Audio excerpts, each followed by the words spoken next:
Okay, तो कैसे हैं आप लोग? चलिए शुरू करते हैं।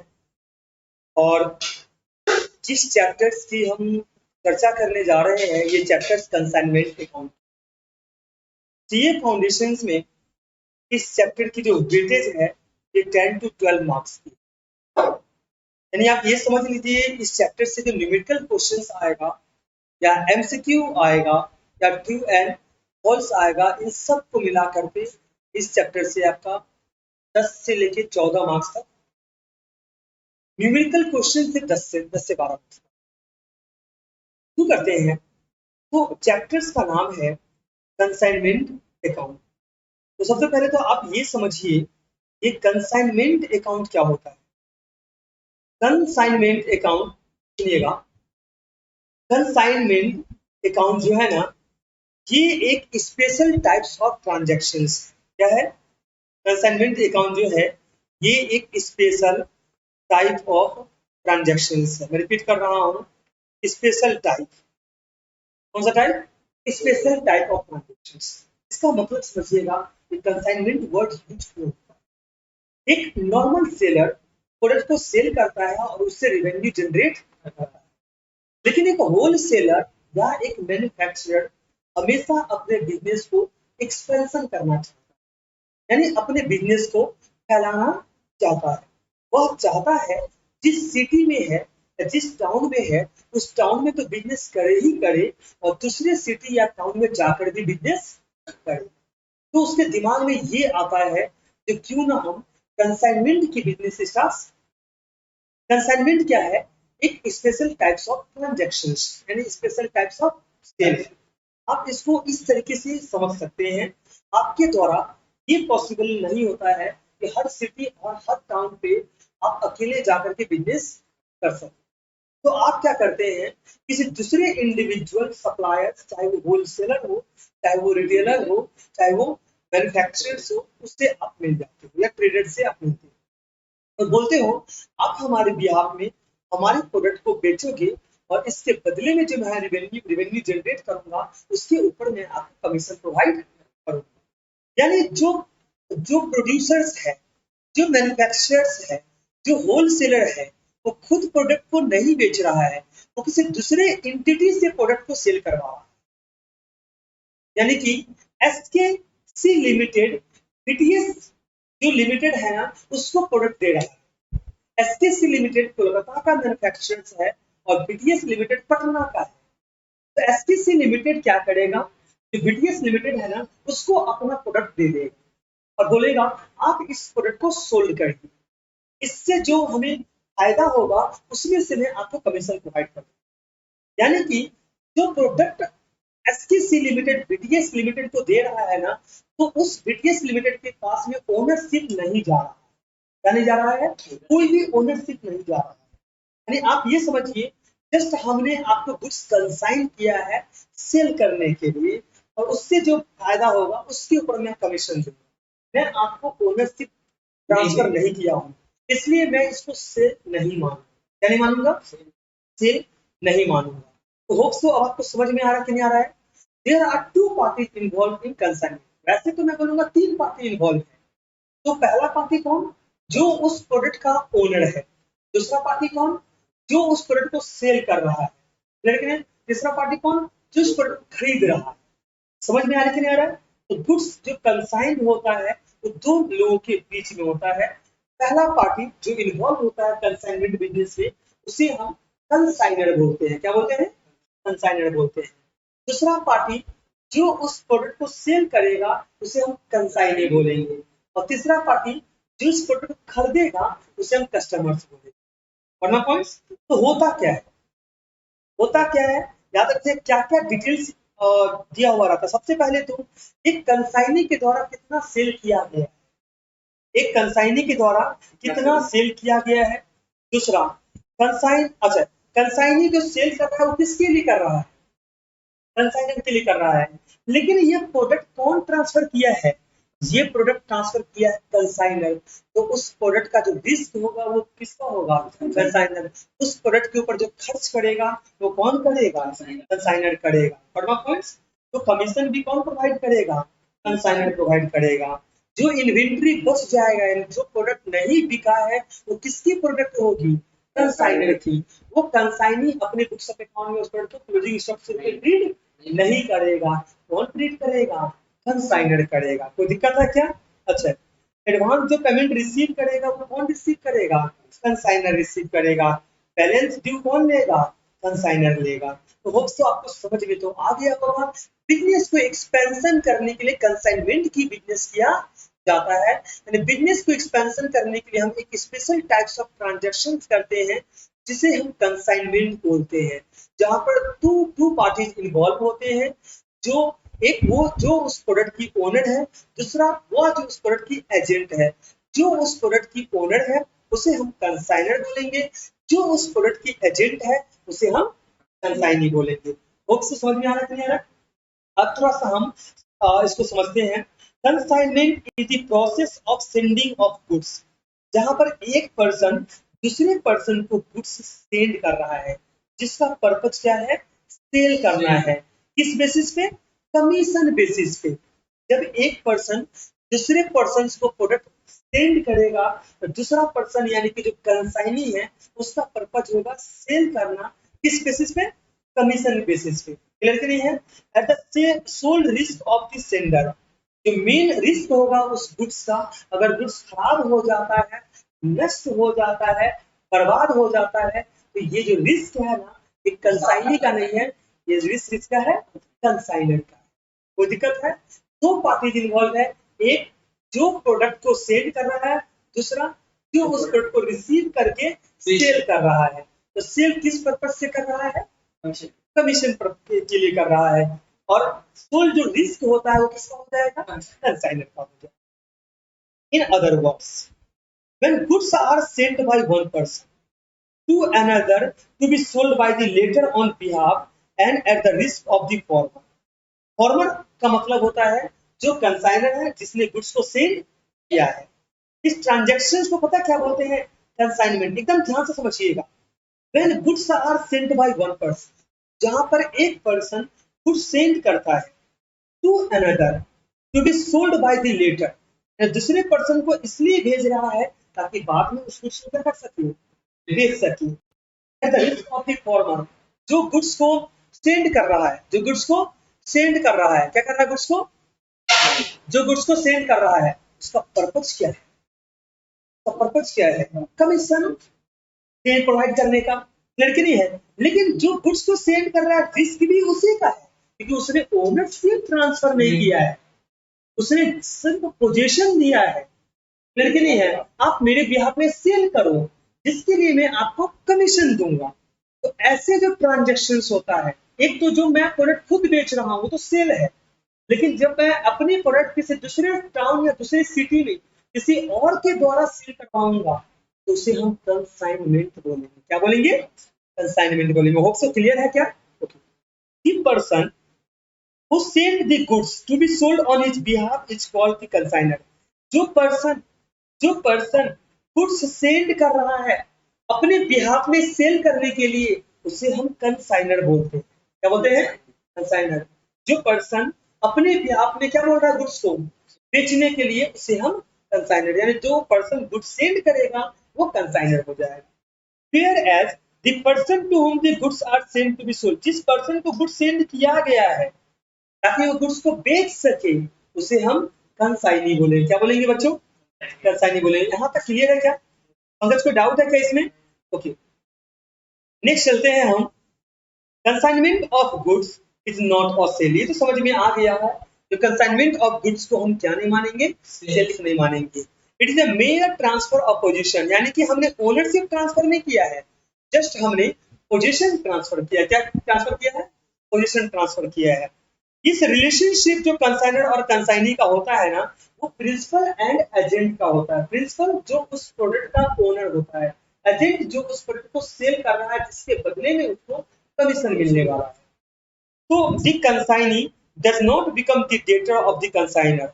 याद रखिएगा, जो कंसाइनी होता है ना वो कंसाइनर का डेटर नहीं होगा और until he has sold the whole or portion of the consignment, जब तक वो पूरी कंसाइनमेंट को बेच नहीं देता है। तो दिक्कत है आपको यहाँ तक? चलिए आगे की तरफ चलते हैं। अच्छा, बोल रहा है बैड डेब्ट्स, बैड डेब्ट in respect of goods consigned are borne by the consignor. अगर किसी डेटर्स को कंसाइनी ने सेल कर दिया उधार में, किसी कंज्यूमर्स को अगर उधार में सामान बेच दिया, तो जो बैड डेब्ट का चांसेस है वो किसके द्वारा बॉर्न किया जाएगा? कंसाइनर के द्वारा। इसके बारे में भी हम चर्चा करेंगे आने वाले लड़के लिए है, तो वो किसके द्वारा मतलब बॉर्न किया जाएगा? कंसाइनर के द्वारा, क्योंकि ओनरशिप कंसाइनर के पास है। तो बैड डेब्ट भी किसका? कंसाइनर। कंसाइनर हैज टू पे ऑल द एक्सपेंसेस, जो भी खर्चा होगा, जो भी खर्चा कंसाइनी के द्वारा किया जाएगा, उन सारे खर्चे को कौन पे करेगा? कंसाइनर पे करेगा। जो प्रोडक्ट को सेल किया है कंसाइनी, वो कंसाइनी खुद के प्रोडक्ट को नहीं बेचा है, कंसाइनर का प्रोडक्ट का बेचा है, इसलिए उस एक्सपेंसेस की जो लायबिलिटी है वो किसका है? कंसाइनर का है। ठीक है कि नहीं है? The consignee is liable to account for the goods he received from the consignee until they are sold। तो ये भी समझिएगा, जब तक कंसाइनर का प्रोडक्ट नहीं बिक जाता है तब तक जो लायबिलिटी रहेगा प्रोडक्ट का वो किसका रहेगा? कंसाइनी का रहेगा, क्योंकि कंसाइनी के पास वो सामान है। इन सब कारणों से ही कंसाइनर कंसाइनी से सिक्योरिटी डिपॉजिट लेता है या तो एडवांस ले लेता है, ताकि क्या कर सके? उस पैसे की रिकवरी कर सके, यानी जो लॉस है उसको रिकवरी कर। बहुत सारा रीजन होता है, उसमें से ये भी एक रीजन निकल के आता है। Consignee is paid by a commission which is generally based on the total value of sales. जितना का सेल्स कंसाइनी के द्वारा किया जाएगा, उसके बदले में कंसाइनी को कमीशन प्रोवाइड किए जाएंगे। जो अनसोल्ड पोर्शन ऑफ गुड्स होगा, जो अनसोल्ड पोर्शन ऑफ गुड्स होगा sailed on consignment must appear in the asset side of the consignor balance sheet as stock on consignment। यानी जो क्लोजिंग स्टॉक्स है, जो गुड्स बच गया है, उसकी जो एंट्री पास करेगा ना, वो कंसाइनर करेगा, कंसाइनी नहीं करेगा। कौन करेगा? कंसाइनर करेगा, कंसाइनी नहीं करेगा। कंसाइनी अपनी बुक्स ऑफ अकाउंट में इसको रिकॉर्ड नहीं करेगा। Consignee is liable for payment on the sale proceeds after deducting of course his commission and expenses incurred by him। इसका साधारण सा मतलब समझ लीजिए, इसका बोलने का साफ शब्दों में ये मतलब है, जब एक कंसाइनी सेल कर देगा, सेल करने के बाद कंसाइनी उस प्रोडक्ट को बेचने के लिए जितना भी खर्च किया होगा उन सबको उससे माइनस कर देगा, लड़के नहीं है, और जो कमीशन मिल रहा है कंसाइनी को उसको डिडक्ट कर देगा, और जो बैलेंस बचेगा वो ट्रांसफर कर देगा किसको? कंसाइनर। लड़के नहीं है, यानी अपनी सारी एक्सपेंसेस को कट कर देगा, कमीशन को कट कर देगा। लाइक अगर 1 लाख रुपए का सेल किया जिसके लिए 20,000 रुपया खर्चा कंसाइनर ने किया है, तो अब जो इनकम बच गया वो कितना बच जाएगा? 80,000, और 10,000 भी मान लीजिए कंसाइनर की कमीशन है, तो बैलेंस कितना बचेगा? 70,000। ये 70,000 रुपया किसको ट्रांसफर कर देगा? कंसाइनर को ट्रांसफर कर देगा, deduction on expenses and commissions. यानी ये वेट नहीं करेगा कंसाइनर का, जो कंसाइनर पे करेगा, पहले उसके हाथ में पैसे जाएंगे, फिर वो पे करेंगे, फिर जाके हमें कमीशन मिलेगा, ऐसा कुछ नहीं होगा। वो इनकम जो अर्न कर रहा है उससे कट करके खर्चा फिर उसको भेज दिया जाए। कोई दिक्कत हो रही है क्या? Okay. Consignee is liable for payment of sale proceed after dates. नहीं तो हो गया, जो बैलेंस बचेगा उसके लिए वो क्या करेगा? पेमेंट करेगा। ओके, तो कोई दिक्कत है क्या? फिर बोल रहा है it is customary for the consignee to give an advance to the consignor in the form of cash or bills of exchange। इसका साफ शब्दों में मतलब ये है, ये लॉ बोलता है जो कंसाइनी एडवांस देगा कंसाइनर को जब वो प्रोडक्ट रिसीव करेगा, या बिल्स ऑफ एक्सचेंज के जरिए वो बिल रिसीव करेगा, और ये वायदा करेगा कि वो जो ड्यू डेट है उसके अंदर पेमेंट करेगा। लड़के नहीं है, यानी कि हर एक चीज एक लीगल प्रोसीजर्स के जरिए किया जाता है। ऐसा नहीं है बिल्कुल जो अपने हिसाब से कंसाइनी सेल करेगा और लॉ को फॉलो नहीं करेगा। क्लियर के लिए यहाँ तक? ओके, आपको यहाँ तक कंसेप्ट पूरा क्लियर है क्या? नेक्स्ट चल रहे हैं, बेसिक टर्म्स की बात कर रहे हैं। देखिए कंसाइनर कौन है अब समझिए। Consignor he is the person who send goods to agent. जो पर्सन गुड्स सेंड करता है एजेंट को उसे हम कंसाइनर बोलते हैं। साधारण सा लैंग्वेज में मैं अगर आपको बताऊं तो कंसाइनर कोई रिटेलर नहीं होता है। कंसाइनर या तो मैन्युफैक्चरर होगा या होल सेलर होगा। याद रखेंगे, कंसाइनर या तो मैन्युफैक्चरर होगा या होल सेलर होगा। होप सो आपको समझ में तो आ रहा होगा। कंसाइनर कौन है? मैन्युफैक्चरर या होल सेलर, यानी कि कोई भी रिटेलर क्या नहीं बन सकता है, कंसाइनर नहीं बन सकता है। कोई दिक्कत है यहाँ पर? ओके, अब कंसाइनमेंट वर्ड क्यों यूज होता है?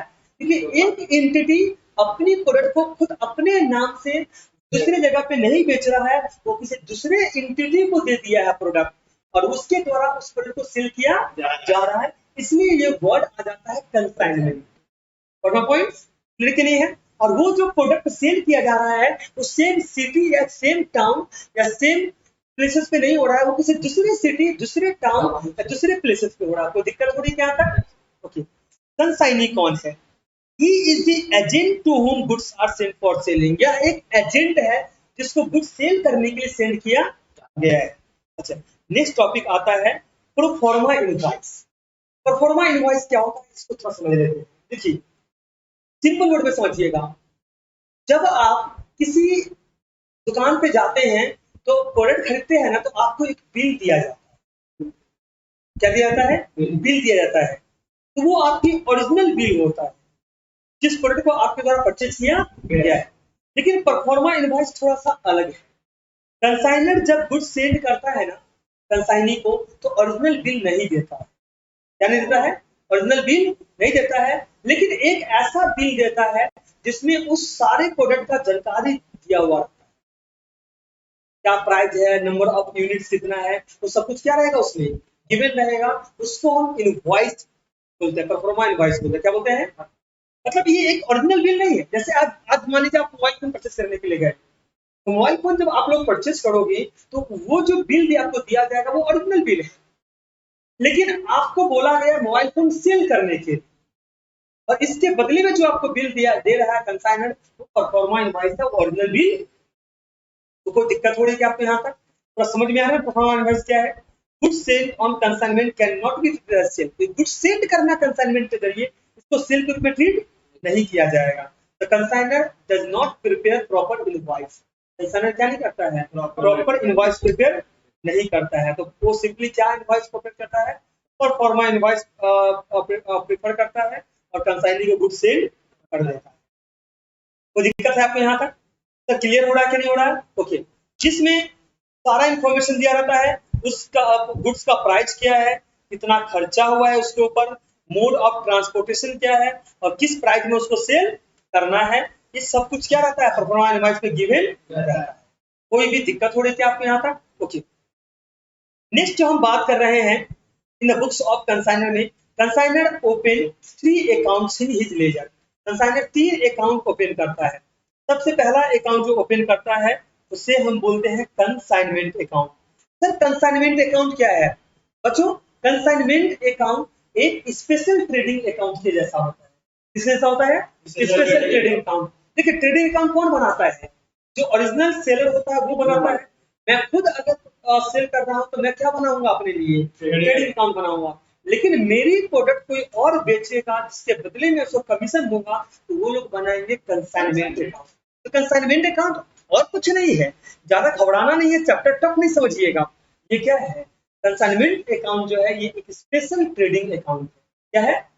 स्पेशल ट्रेडिंग अकाउंट है, जिससे हमें ये जानकारी मिलता है कितना का प्रॉफिट एंड लॉस हुआ है कंसाइनमेंट से। क्लियर के लिए है बच्चों? पूरा समझ में आ रहा है कि नहीं आ रहा है? ओके, ये पूरा क्लियर है आपको? तो कंसाइनमेंट अकाउंट आपको समझ में आ रहा है क्या? ओके, चलिए नेक्स्ट हम बात करते हैं।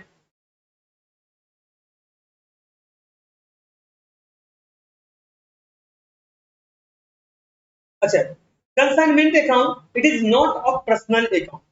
कंसाइनमेंट अकाउंट क्या नहीं है, याद रखिएगा एमसीक्यू के लिए और ट्रू एंड फॉल्स के लिए। कंसाइनमेंट अकाउंट कोई पर्सनल अकाउंट नहीं है, बट कंसाइनमेंट अकाउंट एक special trading and profit and loss account है।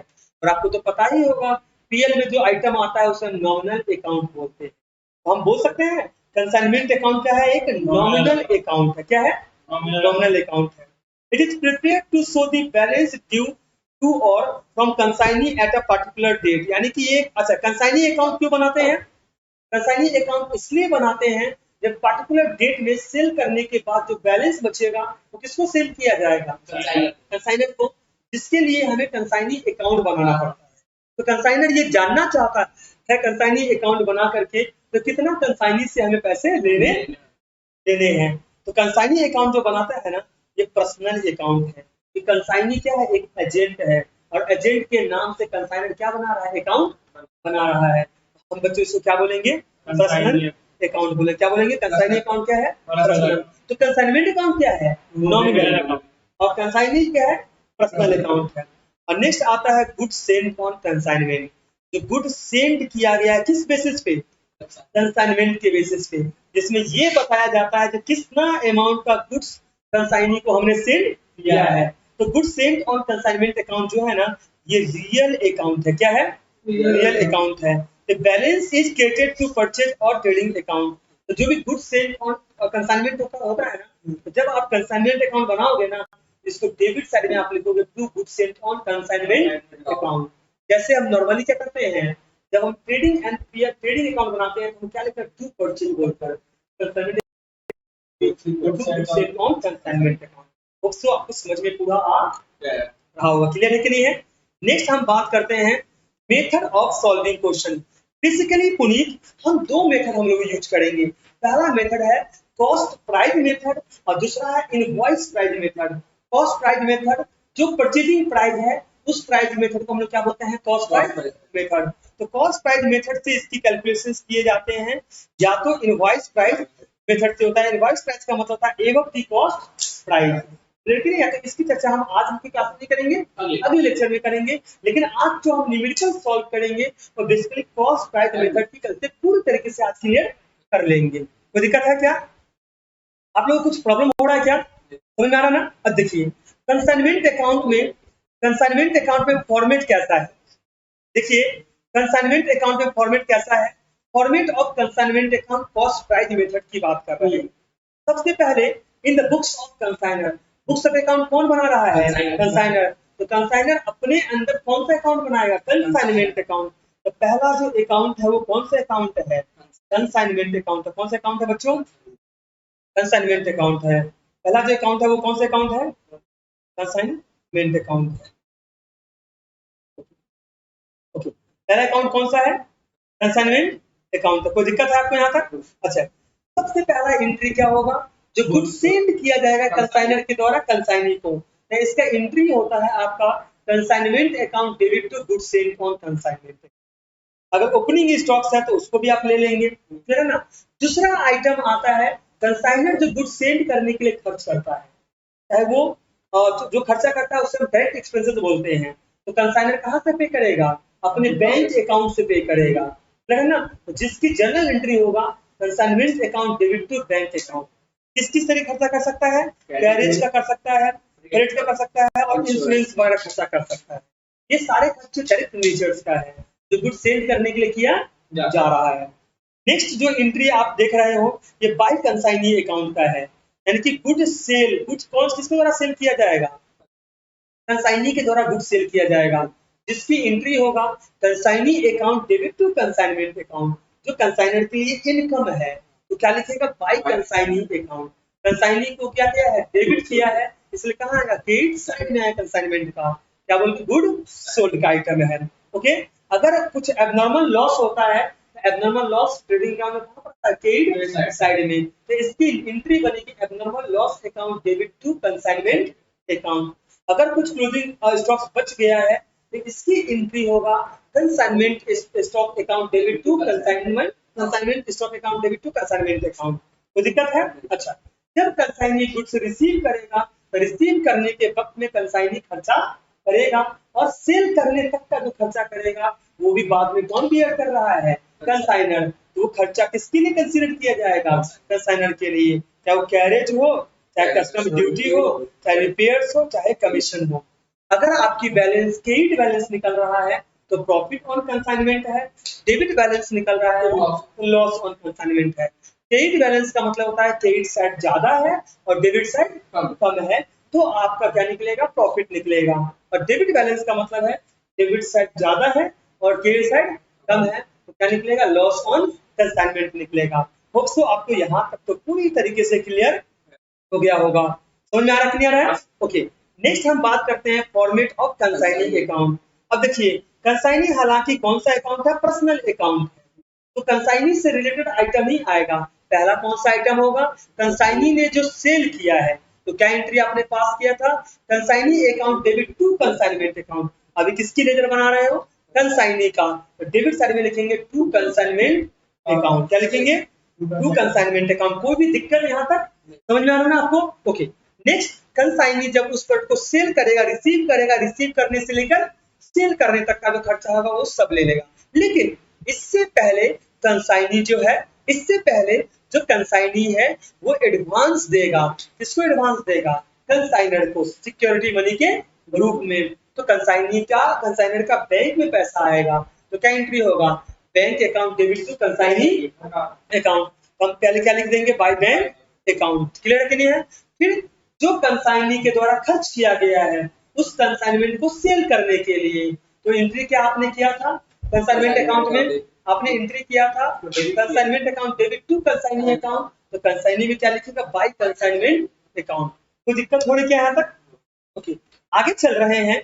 अब कंसाइनी का जो बैलेंस निकलता है उसको थोड़ा ध्यान से समझिएगा। देखिए, अगर कंसाइनी के द्वारा फाइनेंस सेटलमेंट कर लिया जाता है तो पैसा कंसाइनी उसी वक्त में कंसाइनर की बैंक अकाउंट में ट्रांसफर कर देगा, जिसकी एंट्री हो जाएगा bank account debit to consignee account. कोई दिक्कत है यहाँ तक? लेकिन अगर किसी कंसाइनी के द्वारा फाइनेंस सेटलमेंट अगर नहीं होता है तो जो बैलेंस निकलेगा उसको बाय बैलेंस सीडी बोलेंगे। क्या बोलेंगे? By balance CD.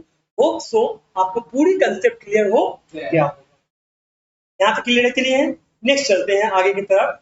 तो आपको फॉर्मेट दोनों समझ में आ गया कॉस्ट प्राइस के अंदर। अच्छा, अब कमीशन की बात करते हैं। तो सर ये कमीशन क्या होता है?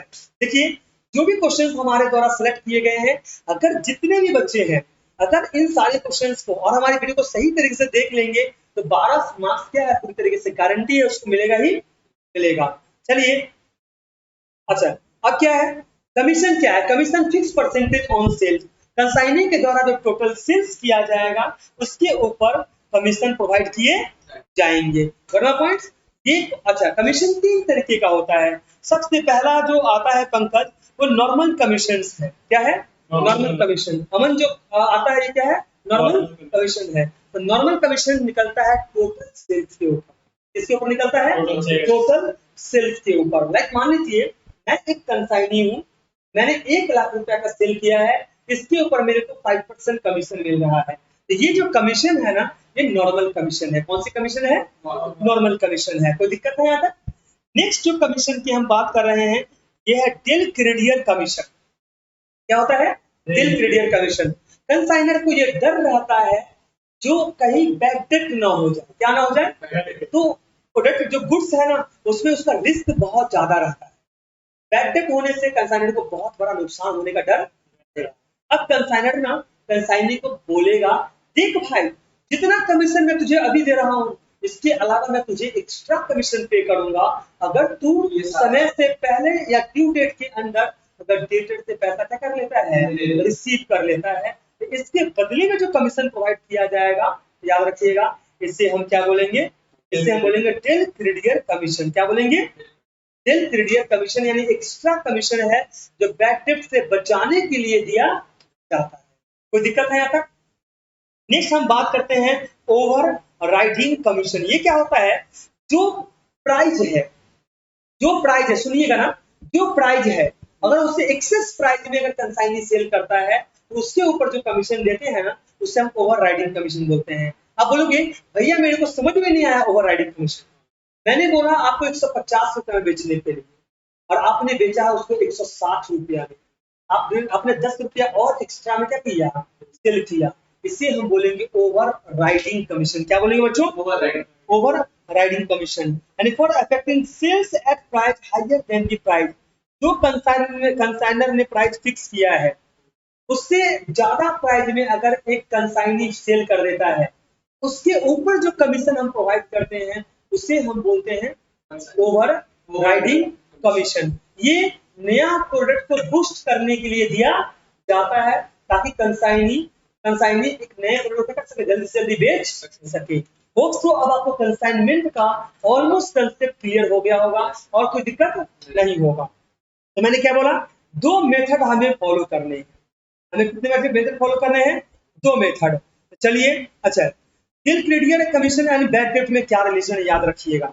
अगर एक consignor del credere commission consignee को प्रोवाइड नहीं करता है तो रिस्क होगा ना बैड डेट का, वो कंसाइनर का होगा। किसका होगा? कंसाइनर का होगा। लेकिन अगर कंसाइनर कंसाइनी को बिल क्रेडियर कमीशन दे रहा है ना, तो बैड डेट का जो रिस्क है ना वो कंसाइनर का नहीं होगा, किसका हो जाएगा? कंसाइनी का हो जाएगा। ये ध्यान जरूर दीजिएगा, न्यूमेरिकल क्वेश्चन जब करेंगे ना तो इन सब चीजों को ध्यान देंगे। समझ में क्लियर है? चलिए अब आगे की तरफ बढ़ रहे हैं और जय श्री गणेश कर रहे हैं हम क्वेश्चन नंबर 1 से। क्लियर के लिए है? तो चलिए, बोल रहा है x limited of Gujarat purchase 5000 sari eight the rate of ₹100 पर sari. X limited of Gujarat 5000 purchase किया, 5000 साड़ी, और हर एक साड़ी का दाम कितना है? 100 रुपया करके।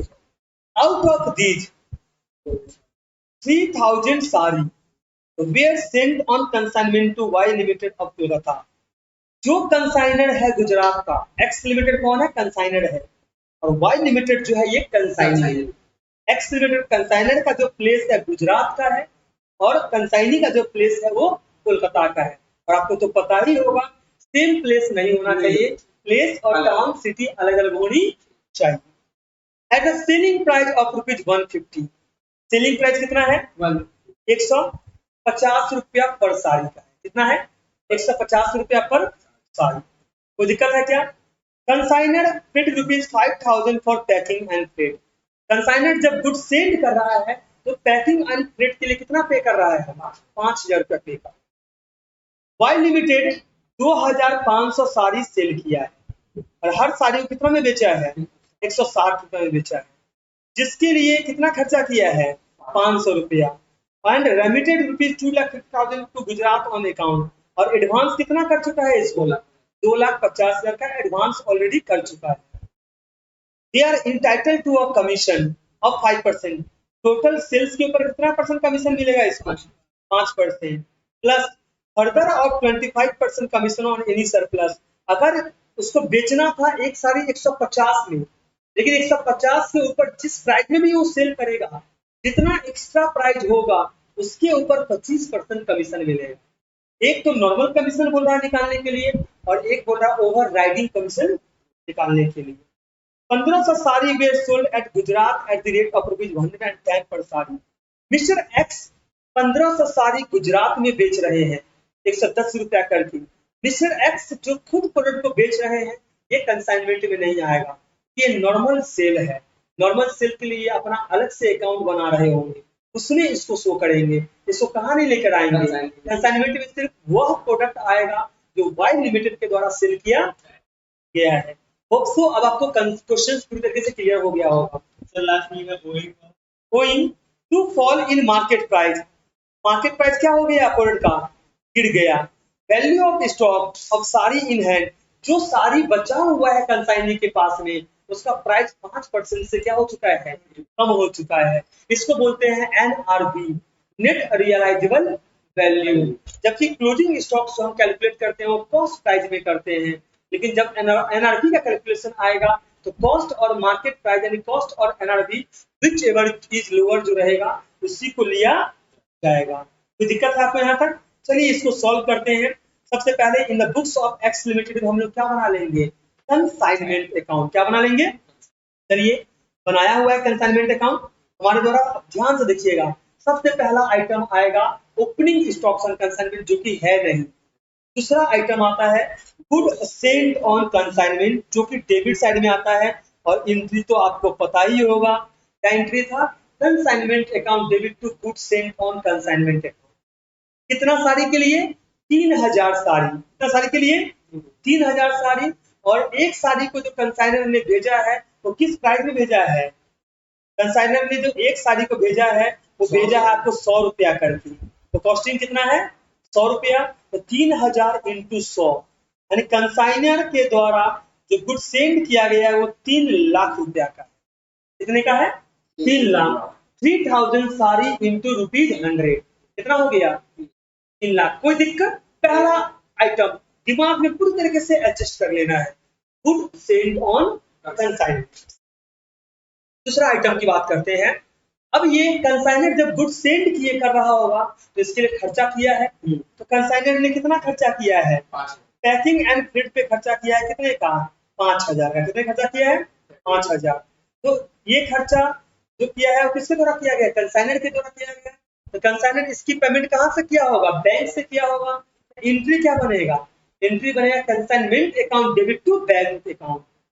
तो पैकिंग एंड फ्रेट के लिए कितना हो गया, पैकिंग एंड फ्रेट के लिए हो गया 5,000। कोई दिक्कत है, पहला आइटम था गुड सेंड ऑन कंसाइनमेंट, दूसरा आइटम है जो पैसा कंसाइनर उस फंड को सेंड करने के लिए कर रहा। अच्छा, अब बोलोगे भैया ये तो बताइए तीसरा आइटम कौन सा होगा। एज ए मेन टर्म मैं आपको बोलूंगा थर्ड आइटम आपके हिसाब से सेल्स का होना चाहिए। किसका होना चाहिए, सेल्स का। ये कंसाइनर किसके लिए खर्च कर रहा है, सेल्स के लिए कर रहा है। तो कंसाइनर कितना सेल करेगा, 2,500 यूनिट्स। सर कैसे 2,500 यूनिट सेल करेगा, देखिए ध्यान से देखिए, बोल रहा है Y limited sold 2,500 sari. Y limited ने सेल कितना किया है, 2,500 साड़ी, और हर एक साड़ी को किस प्राइस में सेल किया है, 160। तो कंसाइनर ने सेल किया 4 लाख रुपया। तो 2,500 इंटू 60 कितना आ जाएगा, 4 लाख। तो by Y limited, by Y limited bracket में लिख देंगे सेल कितने का, 4 लाख का, 4 लाख का। कोई दिक्कत है क्या, आप लोग को रिविजन पूरे क्लियर हो रहा है कि नहीं हो रहा है, कोई दिक्कत हो रहा है क्या यहाँ तक। चलिए नेक्स्ट मैं बात करता हूँ, नेक्स्ट मैं बात करता हूँ। अब हम फिर से आ जाएंगे कहां पर, अब कंसाइनर सेल करने के लिए खर्च कर रहा था, कंसाइनर सेल करने के लिए क्या कर रहा होगा, खर्च। जिसकी एंट्री पास करेगा कंसाइनर, एंट्री क्या होगा, consignment account debit to consignee account. देखिए क्या मैंने लिखा हुआ है, टू वाई लिमिटेड अकाउंट लिखा है ना। कंसाइनी कितना खर्चा कर रहा है, सेलिंग एक्सपेंसेस में 5, यहाँ पर 5,000 नहीं होगा, यहाँ पर कितना हो जाएगा, 500 रुपया हो जाएगा। कितना हो जाएगा, 500 रुपया हो जाएगा। इसको रेक्टिफाई कर लेंगे, ये हमारा हो जाएगा 500 रुपया हो जाएगा। कोई दिक्कत है आपको यहाँ तक, कोई दिक्कत है यहाँ तक। चलिए ये समझ में आ चुका है। अच्छा, कंसाइनी सेल करेगा जिसके लिए इसको क्या मिलेगा, कमीशन प्रोवाइड किए जाएंगे। जब कंसाइनी सेल करेगा तो इसके लिए इसको क्या प्रोवाइड किया जाएगा, कमीशन प्रोवाइड किए जाएंगे। कोई दिक्कत है यहाँ तक। चलिए देख लेते हैं, ये 500 करेक्शंस कर लेंगे आप, और जो नेक्स्ट कमीशन है वो कमीशन पहले हम लोग देख लेते हैं जो हमारे द्वारा कैलकुलेट किया गया है। देखिए सबसे पहले हम कैलकुलेशंस करेंगे कमीशन। सबसे पहले हम लोग निकाल लेंगे नॉर्मल कमीशन। क्या निकाल लेंगे, नॉर्मल कमीशन, जो कि कितना है, 5% ऑन टोटल सेल्स है। टोटल सेल्स किया गया 4 लाख का, तो 4 लाख का 5% कितना होता है, 20,000। कोई दिक्कत आपको यहाँ तक, आपको नॉर्मल कमीशन समझ में आ गया। नेक्स्ट मैंने क्या बोला था, एक्सेस जो सेल करेगा एक्सेस प्राइस में, उसको बेचना था 150 में, बट उसने बेचा कितना में, 160 में। कितने का फायदा एक्स्ट्रा करवाया, 10 रुपया का। तो कैसे निकालेंगे ओवरराइडिंग कमीशन, देखिएगा 160 माइनस 150, 160 माइनस 150। कोई दिक्कत है आपको, 160 माइनस 150 कितने का एक्स्ट्रा फायदा हुआ, 10 रुपया का। और 10 रुपया का जो फायदा हुआ है किसके लिए हुआ है, 2,500 साड़ी के लिए हुआ है। तो 10 इंटू 2,500 कितना हो गया, ये 25,000 हो गया। तो एक्स्ट्रा 150 के ऊपर जितना भी एक्स्ट्रा अमाउंट होगा ना, उसके ऊपर 25% क्या मिलेगा, कमीशन मिलेगा। तो 25,000 का 25% कितना होता है, 6,250। अब टोटल कमीशन की बच्चों में बात कर लेता हूँ, 20,000 रुपया तो इसको नॉर्मल कमीशन है, और ओवर राइडिंग कमीशन कितने का है, 6,250 का है। तो टोटल जो कमीशन होगा ये हो जाएगा 26,250 का। कितने का हो जाएगा, तो कोई दिक्कत आपको। अच्छा, तो ये हो जाएगा 26,250, यहाँ रेक्टिफाई कर लेंगे, 259 नहीं होगा, 250 हो जाएगा। तो 26,250 प्लस 500 कितना होता है, 26,750 होता है। कितना होता है, 26,750 होता है। होप सो आपको कमीशन निकालना आ गया होगा। नॉर्मल कमीशन टोटल सेल्स के ऊपर निकलेगा, 4 लाख का 10% यानी कि 40,000, 5% कितना, 20,000, और बाकी कितना है, 160 माइनस 150 इंटू 2,500 सारी, और उसका कितना परसेंट, 25%, 6,250। तो टोटल कमीशन हो गया 500 प्लस 26,250, टोटल कमीशन कितना निकल गया 26,750। तो ये भी आइटम आपको क्लियर हो गया कमीशन वाला।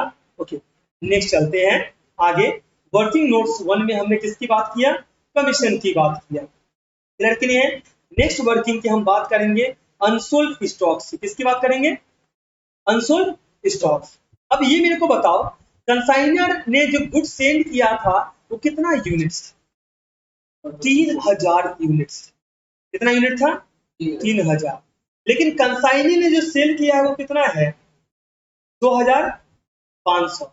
अब बीच में कोई नुकसान हुआ है क्या, नहीं हुआ है।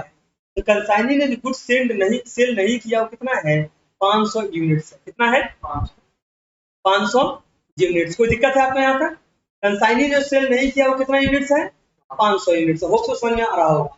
तो देखते हैं सेकेंड वर्किंग, देखते हैं valuations of unsold stock, cost of goods unsold, cost of goods unsold 500 into 500 into 100, क्योंकि जो अनसोल्ड स्टॉक निकलता है ना, जो अनसोल्ड स्टॉक्स का जो निकलता है वो कॉस्ट प्राइस के ऊपर निकलता है, और कॉस्ट प्राइस कितना था, 100 रुपया। तो 500 यूनिट्स का 100 रुपये में कितना हो जाएगा, 50,000, यानी 50,000 का सामान बिका नहीं। तो दिक्कत है, 5% से मार्केट क्या हो गया है, फॉल कर गया है। तो 50,000 का 5% कितना होगा, 2500। तो अब इस प्रोडक्ट का दाम कितना हो गया, 43,500। अभी ये सामान किसके पास में है, कंसाइनी के पास में है। तो कंसाइनी जब इसको सेल करेगा तो ऑर्डिनरी कमीशन कितना लेगा, 5%। कितना लेगा, 5%। किसके ऊपर लेगा, 47,500 के ऊपर, जो कि बन के निकलेगा 2,375 रुपया। कितना निकलेगा, तो कमीशन को कट करने के बाद जो एनआरबी आ जाए, क्या आ जाएगा, एनआरबी जो आ जाएगा ये आ जाएगा 47,500 माइनस 2375, 45,125। कितना आ गया एनआरबी, 45,125 आ गया ना। अच्छा, क्लोजिंग स्टॉक्स जो हम लोग कंसीडर करते हैं ना बच्चों, सुनिए, क्लोजिंग स्टॉक्स जो हम लोग कंसीडर करते हैं वो कॉस्ट और market price whichever is lower. तो बताइए, कॉस्ट कितना था आपका 50,000 और एनआरबी कितना निकला है 45,125, इन दोनों में से लोअर कितना है 45,125। तो क्लोजिंग स्टॉक किसको कंसीडर किया जाएगा, 45,125 को कंसीडर किया जाएगा।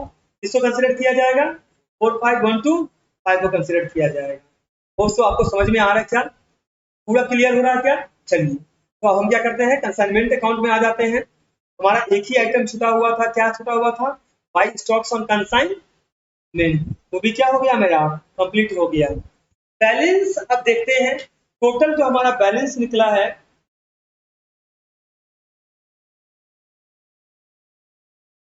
देखिए क्रेडिट साइड ज्यादा है और डेबिट साइड क्या है, कम है। तो बैलेंस कहाँ निकलेगा हमारा, डेबिट साइड में। तो बैलेंस हमारा निकला है 1,13,375 रुपया। और आप लोग चेक कर लेंगे आपका बैलेंस 113,375 आ रहा है कि नहीं आ रहा है। फिर भी मैं एक बार चेक कर लेता हूं।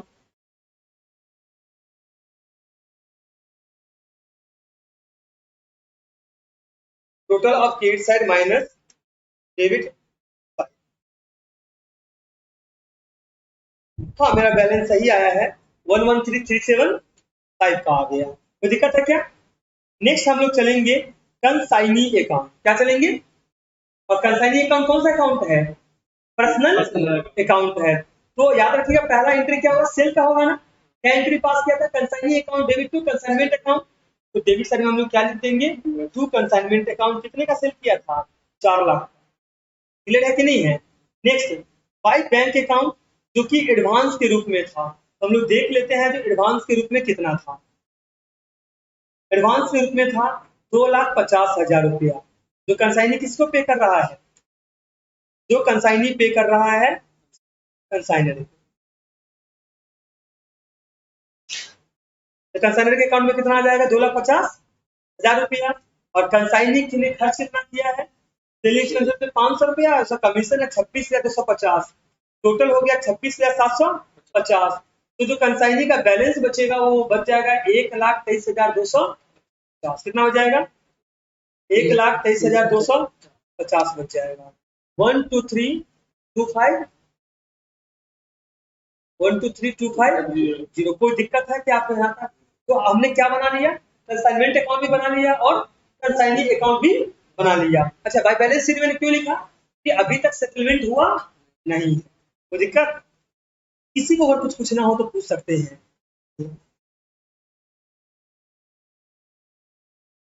जो अगर जो नोट डाउन नहीं किया आप नोट डाउन कर लीजिए।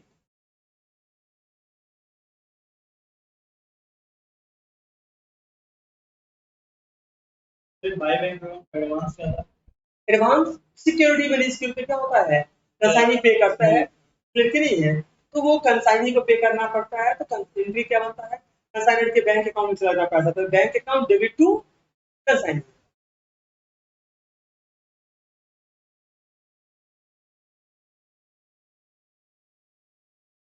वर्किंग नोट भी नोट डाउन कर सकते हैं। फिर हम नेक्स्ट क्वेश्चन की तरफ चले आएंगे।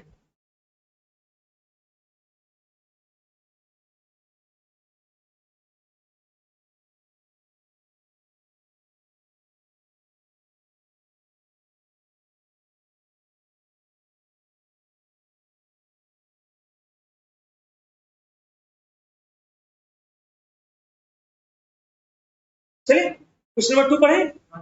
चलिए, 5,000 shirts were consigned by Raijada and Company of Delhi to Jing of Tokyo at cost of rupees 375 each. Raijada and Company ने फ्रेट पे किया है कितने का, 50,000 का, और इंश्योरेंस कितने का है, 7,500 का। कितने का फ्रेट है, 50,000 का है, और इंश्योरेंस कितने का है, 7,500 का है। ड्यूरिंग द ट्रांजिट, रास्ते में 560 क्या हो गया, टोटली डैमेज हो गया फाइट से। Jing took delivery of the remaining shirts, यानी जिंग ने अब कितने शर्ट्स का डिलीवरी लिया होगा, 4,500, जिसके लिए कस्टम ड्यूटी पे किया 72,000। जब भी एक कंसाइनी गुड्स को रिसीव करने के वक्त में खर्च करेगा ना, उससे हम डायरेक्ट एक्सपेंसेस बोलेंगे, और जो खर्चा वो रेगुलर करेगा उससे हम इनडायरेक्ट एक्सपेंसेस बोलेंगे। जब फ्लोटिंग स्टॉक्स आप निकाल रहे होंगे ना, तो कंसाइनी का आपसे डायरेक्ट एक्सपेंसेस लीजिएगा, इनडायरेक्ट एक्सपेंसेस नहीं लीजिएगा, इस बात को ध्यान रखिएगा। Jing has send a bank draft send K Raizada and company को कितने का, 2,50,000 का एडवांस पेमेंट कर रहा है। 4,000 shirts were sold by him at ₹500 each. 4,000 shirts बिक्री सेल हो रहा है कितना करके, 500 रुपया करके। कोई दिक्कत है? Expenses incurred by Zing on godown rent and advertisement. Zing limited जो है वो गोडाउन का रेंट पे कर रहा है एंड एडवर्टाइजमेंट का पैसा पे कर रहा है। लेकिन ये जो पैसा पे किया जा रहा है किसके लिए पे किया जा रहा है, राय जादा एंड कंपनी के लिए पे किया जा रहा है, क्योंकि राय जादा एंड कंपनी कंसाइनर है और जिंग लिमिटेड कौन है, कंसाइनी। कोई दिक्कत है क्या? अच्छा, मैं अगर आपसे ये पूछूं, जो एक्सपेंसेस इनकर्ड हो रहा है जिंग लिमिटेड के द्वारा गोडाउन रेंट और एडवर्टीजमेंट का, जिसकी अमाउंट 10,000 की है, कितने की है, 10,000 की, ये डायरेक्ट एक्सपेंसेस है कि इनडायरेक्ट है, ये इनडायरेक्ट है कि गोडाउन का रेंट हर महीना पे हो रहा होगा और एडवर्टीजमेंट भी कंटिन्यू हो रहा होगा, तो क्लोजिंग स्टॉक्स निकालने के वक्त में हम इसको कंसीडर नहीं करेंगे। तो यहाँ तक क्लियर हो गया। नेक्स्ट चलते हैं। He is entitled to a commission of 5% one of the customer to whom the goods were sold on credit। अब देखो, एक ऐसा कस्टमर है, एक ऐसा कस्टमर है जिसको आपने 25 शर्ट बेचा है, क्या बेचा है, 25 शर्ट उधार में बेचा है, बट उसने आपको क्या नहीं किया, पेमेंट नहीं किया है। तो मैंने एक कंसेप्ट आपसे शेयर किया था, आप याद करिए। मैंने बोला था कंसाइनर अगर डिल क्रिकेट कमीशन किसको देता है, कंसाइनी को, तो जो बैड डेब्ट होगा उसकी रिस्पॉन्सिबिलिटी किसका होगा, कंसाइनी का होगा। लेकिन क्या इस क्वेश्चन में डिल क्रेडिट कमीशन गिवन है, नहीं है, तो ये जो बैड डेब्ट हो रहा है किसका हुआ, कंसाइनर का हो गया। तो इन चीजों को हमें क्या रखना पड़ेगा, ध्यान रखना पड़ेगा। Prepare the consignment account and the account of Jing in the books of Raizada and company. Jing settle his account immediately. अच्छा, यहाँ पर एक और वर्ड यूज किया है, इमीडिएटली अकाउंट को सेटलमेंट किया जा रहा है। इमीडिएटली अकाउंट में किया जा रहा है, सेटलमेंट किया जा रहा है। Nothing was recovered from the insurer for the damage goods. लेकिन जो डैमेज हुआ था ना गुड्स का, उसका इंश्योरेंस कंपनी से कुछ भी नहीं मिला, इंश्योरेंस कंपनी से कुछ भी नहीं मिला। चले, क्वेश्चन टफ है क्योंकि हम लोग रिविजन कर रहे हैं और तो उसमें हमारे पास में क्या नहीं है, इतना समय नहीं है, उसमें हम लोग अपना बेस्ट दे रहे हैं। क्लियर है ना? यानी कि सारे टॉपिक को, सारे कंटेंट को हम लोग क्या कर रहे हैं, कवर कर रहे हैं। चलिए आगे चलते हैं, इसको सॉल्व करते हैं। सबसे पहले in the books of Raizada and company हम किसकी बात करेंगे, कंसाइनमेंट अकाउंट की बात करेंगे। किसकी बात करेंगे, कंसाइनमेंट। एक एंट्री तो कॉमन है, आपको समझ में आ ही गया होगा। सबसे पहला आइटम होगा गुड सेंट ऑन कंसाइनमेंट। क्या होगा, गुड सेंट ऑन कंसाइनमेंट। तो कंसाइनर के द्वारा कितना का गुड सेंट किया गया है, 5000। कितना शर्ट भेजा है इसने, 5000 शर्ट। और एक शर्ट का जो कॉस्ट प्राइस है बच्चों वो कितना है, एक शर्ट का जो कॉस्ट प्राइस है ये 375 है। देख लीजिए कितना है, 375 है। तो 5000 शर्ट का दाम कितना हो जाएगा, 18,75,000। एम आई राइट, 18,75,000। दूसरा, जो गुड्स को सेंड करने के लिए कंसाइनर खर्चा कर रहा है, तो कंसाइनर पेमेंट कहां से करेगा, बैंक से करेगा। तो कंसाइनर फ्रेट के लिए कितना दे रहा है, 50,000। और इंश्योरेंस के लिए कितना पे किया है, 7,500। तो कंसाइनर ने कितना खर्च किया है, 57,500। कोई भी दिक्कत आपको यहाँ तक? अच्छा, तीसरा खर्चा मैंने आपको क्या बोला था, कहां पर जाकर देखना है, सेल्स को देखना है। तो जिंक लिमिटेड कितना सेल कर रहा है, बता सकते हो, जिंक लिमिटेड ने कितना का सेल किया है, 397। क्यों 3975 किया, देखिए 4000 शर्ट्स बोला, 4000 शर्ट्स सोल्ड किया है 500 रुपया करके, लेकिन 25 शर्ट तो उधार में बेचा है। तो एक्चुअल जो शर्ट सेल किया वो कितना किया है, 3975, 500 रुपया करके। तो कितने का कैश मिल गया इसको, 19,87,500 आया क्या? yes. अच्छा, 25 शर्ट उधार में बेचा है। उधार में बेचने से क्या इंक्रीज करता है, डेटर्स अकाउंट। तो क्या बोल के लिखेंगे, बाय कंसाइनमेंट डेटर 25 इंटू कितना, 500। तो कितना आ जाएगा, 12,500। होप सो अब आपको क्लियर समझ में आ रहा हो, कोई दिक्कत आपको यहाँ तक? अब आगे की तरफ चल रहे हैं। कंसाइनी ने जो खर्चा किया है, कंसाइनी ने पहले गुड्स रिसीव करने तो कस्टम ड्यूटी कितना पे किया, 72,000। एडवर्टीजमेंट का कितना, 10,000। और कमीशन का कितना, 1,00,000। अब बोलोगे भैया ये तो बताओ कमीशन का 1,00,000 रुपया कैसे आया? अरे निकाले ही कहा है अभी तक, हमें तो कैलकुलेशन करना पड़ेगा। चलिए कमीशन का देखते हैं, कमीशन कैसे कैलकुलेट करते हैं। चलिए बहुत ही सिंपल लैंग्वेज में किए हैं। देखिए 5% ऑन टोटल सेल्स, 19,08,750। ऐसा है क्या, बताइए। एक्चुअल सेल्स हमारा कितना है, 19,87,500 है, तो थोड़ा रेक्टिफाई कर लेंगे, 19,87,500,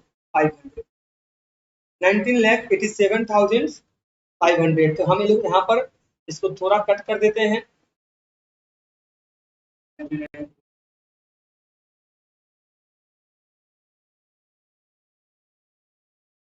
19,87,500 प्लस 12,500 रुपए का उधार में बेचा है, इसका 5% कितना निकलेगा, 19,87,500 प्लस 12,500, इसका 5% निकाल दीजिए।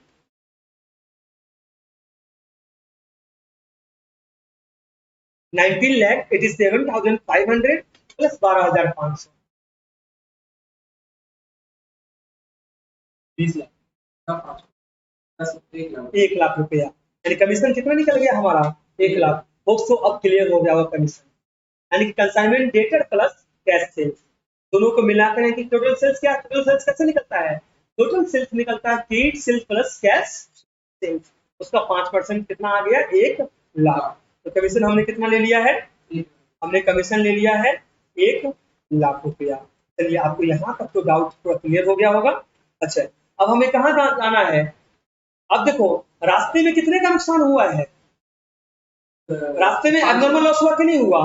अच्छा, तो सबसे पहला वर्किंग हमारा किसका होगा, एबनॉर्मल लॉस का होगा। किसका होगा, एबनॉर्मल लॉस का होगा।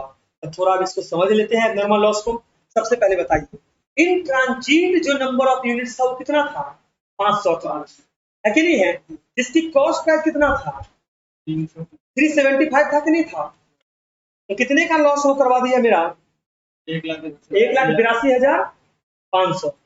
500 इंटू 375, 500 इंटू 375 कितना आ गया? 1,87,500। इसको करेक्शन कर लेंगे। 1,87,500 का हमारा क्या हो गया? Abnormal loss. लेकिन गुड्स को भेजने के लिए हमारा क्या हुआ है? खर्चा भी तो हुआ है ना। तो हम कितना गुड्स सेंड किए थे? 5,000। तो 5,000 के लिए हमने कंसाइनर ने कितना खर्चा किया था? कितना खर्चा किया था? ध्यान से बताओ। 5,000 के लिए कितना खर्चा किया था? ये 50,000 किया था फ्रेट के लिए और 7,500 किया था इंश्योरेंस के लिए। ये कितने यूनिट्स के लिए था? 5,000। तो 500 यूनिट्स का हमारा नुकसान हो गया ना। उसमें भी मेरा खर्चा है कि नहीं है? तो खर्चा रिकवर होगा? नहीं होगा तो लॉस माना जाएगा। कैसे निकालेंगे? टोटल जो गुड सेल करने के लिए प्रोपोर्शनेट एक्सपेंसेस मैंने लिखा हुआ, देखिए ध्यान से। Proportionate expenses of Raizada and company, यानी कि ये क्या बोलना चाह रहा है, समझ रहे हो ना? ये बोल रहा है टोटल जो हमने भेजा है उसमें कितना प्रोपोर्शन एक्सपेंसेस का इन्वॉल्व है जो कि एबनॉर्मल लॉस से रिलेट करता है। तो 5,000 यूनिट्स के लिए जो खर्च किए हैं 57,500। तो 500 शर्ट्स के लिए कितना हो जाएगा? 500 शर्ट्स के लिए हो जाएगा 5,750, यानी कि 57,500 डिवाइडेड 5,000 इंटू 500, ये निकल जाएगा 5,750। यानी 5,000 शर्ट के लिए खर्च किया गया है 57,500। तो प्रोपोर्शन में यानी कि कुछ मात्रा खर्चा किसके लिए होगा? जो लॉस्ट हो गया है उसके लिए, जो कि खर्च कितने की है? 5,750 का है। तो टोटल अब लॉस कितने का हुआ आप बताइए? टोटल लॉस हो गया 1,93,250। 1,93,250। कोई दिक्कत आपको यहाँ तक? ये पूरा समझ में आ चुका है? 1,93,250। चलिए तो बाई एबनॉर्मल लॉस बोल के हम कितना शो करेंगे? 1,93,250। तो एबनॉर्मल लॉस की ट्रीटमेंट कैसा होगा कि कंसाइनमेंट में बहुत कॉमन है एबनॉर्मल लॉस को देखना, एबनॉर्मल लॉस को कंसीडर करना। तो ये इस क्वेश्चन से रिलेटेड होता है, आता है। क्लियर है कि नहीं है? नेक्स्ट समझिए, जो डेटर्स है क्या उसने हमें पैसा पे किया? नहीं ना। तो कंसाइनर के लिए क्या माना जाएगा? बैड डेब्ट माना जाएगा। क्या कंसीडर किया जाएगा? बैड डेब्ट कंसीडर किया जाएगा। होप सो समझ में आ गया क्या? ओके। अब हमें देखना ये है तो कितना जो यूनिट्स है जो बिक्री हुआ नहीं है, जो अभी तक क्या नहीं हुआ है? सेल नहीं हुआ है। जो अभी तक क्या नहीं हुआ है? प्रोडक्ट का सेल नहीं हुआ है। चलिए देखते हैं। इसके लिए हमने वर्किंग कर रखा है किसका?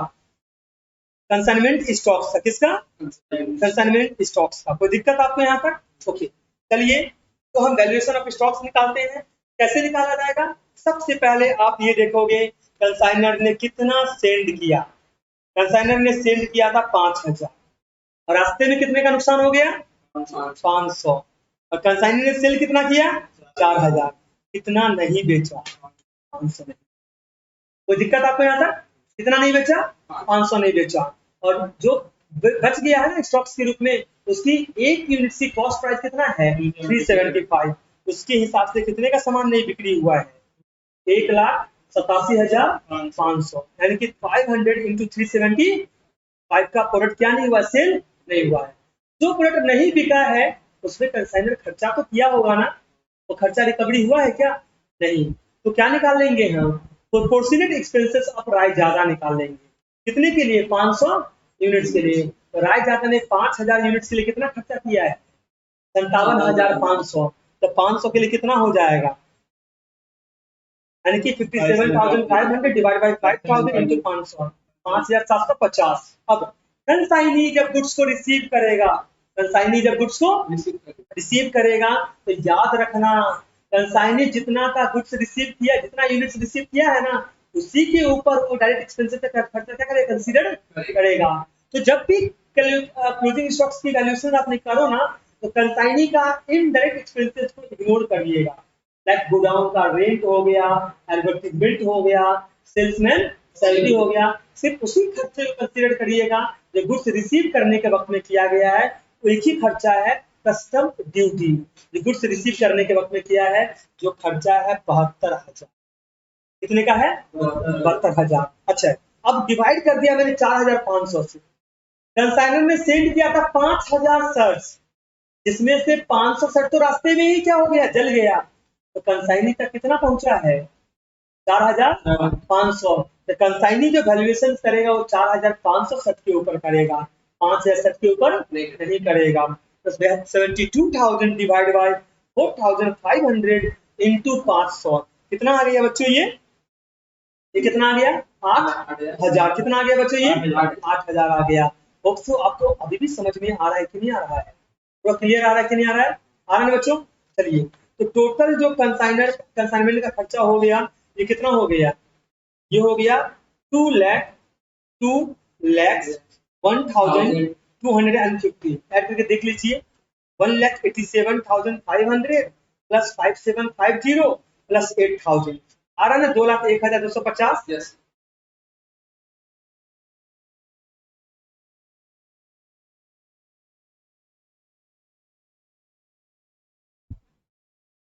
स्टॉक्स ऑन कंसाइनमेंट कितना हो गया? 2,01,250।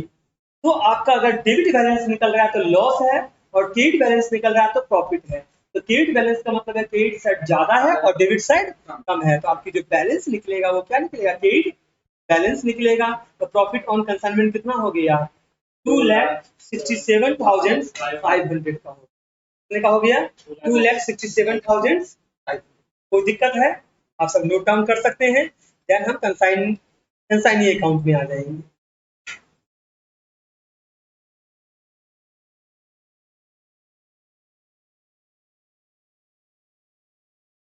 किसी को दिक्कत हो रहा है क्या?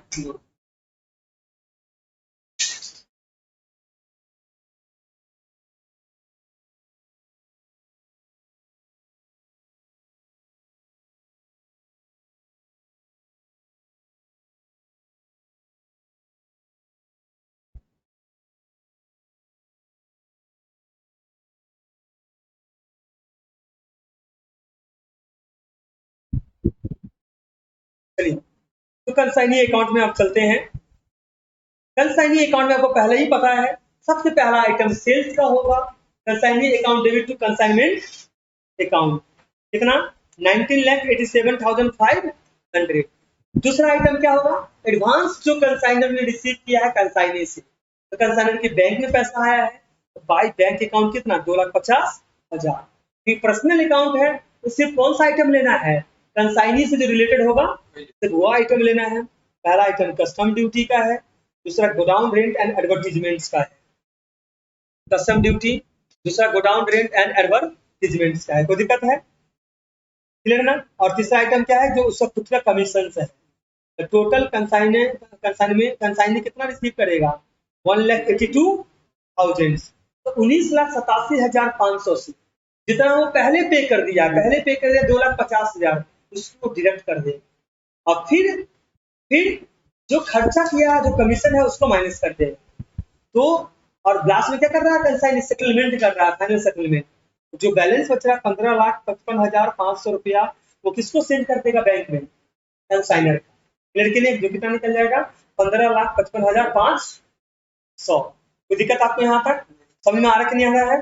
तो ओके, तो आपको ये पूरा क्लियर है? नोट डाउन कर लीजिए। हो गया ना ये चीजें? ओके, यानी कि हम लोग अप्रोक्स 95% कॉस्ट प्राइस मेथड का कंसेप्ट क्या कर लिया? क्लियर कर लिया। टोटल रिविजन का जो है वन शॉट रिविजन 2 से 3 क्लासेस है, जो किसकी है? कंसाइनमेंट की है। और अगले क्लासेस में हमारा पूरा कंसाइनमेंट का जो इनवॉइस प्राइस मेथड है वो भी कंप्लीट हो जाएगा। तो दिक्कत है क्या? यहाँ तक पूरा समझ में आ रहा है? जितने भी क्वेश्चन हम आपका मतलब उसको ध्यान से देखिए, कोई भी डाउट हो आप पूछिए। जो बच्चे फिजिकली पढ़ रहे हैं क्लासेस में आकर के, वो आप डाउट क्लियर कर सकते हैं। व्हाट्सएप में आप अपने डाउट पूछ सकते हैं, कॉल कर सकते हैं। और जो बच्चे यूट्यूब के जरिए हमारी वीडियो को देख रहे हैं वो लाइक करें, सब्सक्राइब करें, कमेंट करें और अपने दोस्तों के साथ में शेयर करें। अगले 20 दिन कंटिन्यू हम आपके साथ में ऑलमोस्ट सारे जो सब्जेक्ट्स हैं उसकी कंटेंट लेकर हाजिर रहेंगे। और आपको स्ट्रेटजी बताएंगे, मॉक पेपर लेकर आएंगे, अलग अलग टेस्ट सीरीज लेकर आएंगे, अलग अलग जितने भी ये रहेंगे, ये सब अपना बन रहा है जिससे आपकी हर एक डाउट को क्लियर किया जा सके। और टारगेट अपना सेट करना है कि हम सबको अच्छा रिजल्ट करना है, लड़के नहीं है। जितना हो सके, जितना ज्यादा से ज्यादा अपने फ्रेंड के साथ में इसको शेयर करिए ताकि उन सबको इसकी मदद मिल सके। Thank you so much.